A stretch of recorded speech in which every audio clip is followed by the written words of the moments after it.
सातारा जिल्ह्यात गेल्या काही दिवसांपासून मुसळधार पावसाची रिपरिप सुरू असताना आपल्याला पाहायला मिळत होतं। मोठ्या प्रमाणावर आता पावसाळी पर्यटनाला सुरुवात झाल्याचे देखील आपल्याला पाहायला मिळते।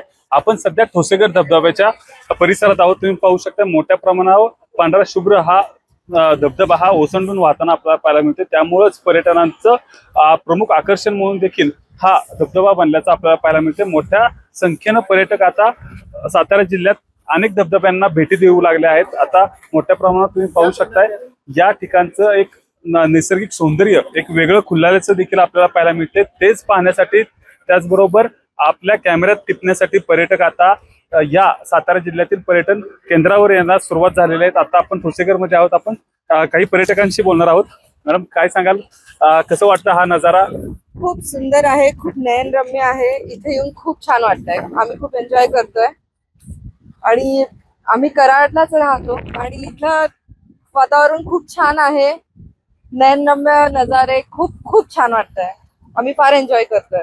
दादा तुम्ही काय सांगाल, फॅमिली सोबत आलाय, इथलं दृश्य बघून कसं वाटतंय तुम्हाला? महाराष्ट्रामध्ये निसर्गरम्य वातावरण आहेच, त्यातल्या त्यात सातारा जिल्ह्याला त्या निसर्गाने आशीर्वाद दिलेले आहेत आणि असे अप्रतिम नजारे बघायला भेटतात।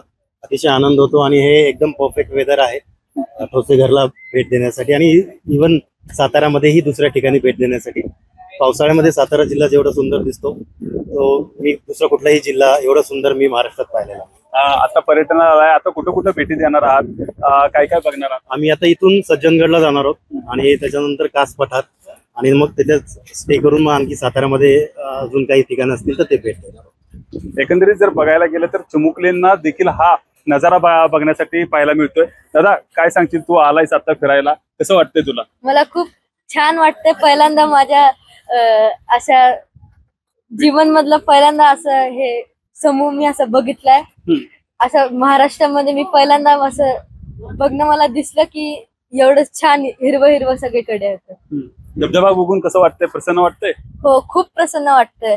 असे जिथं आम्ही आता राहतो तिथे एवढे धबधबे कधी नसतात। एकंदरीत जर बघायला गेलं तर चिमुकल्यांसह वयोवृद्धांना देखील हा सातारचा निसर्ग हा भुरळ घालताना आपल्याला पाहायला मिळत आहे। त्याचमुळं पर्यटकांची पावलं आता सातारा जिल्ह्याकडे वळताना देखील आपल्याला पाहायला मिळत आहेत।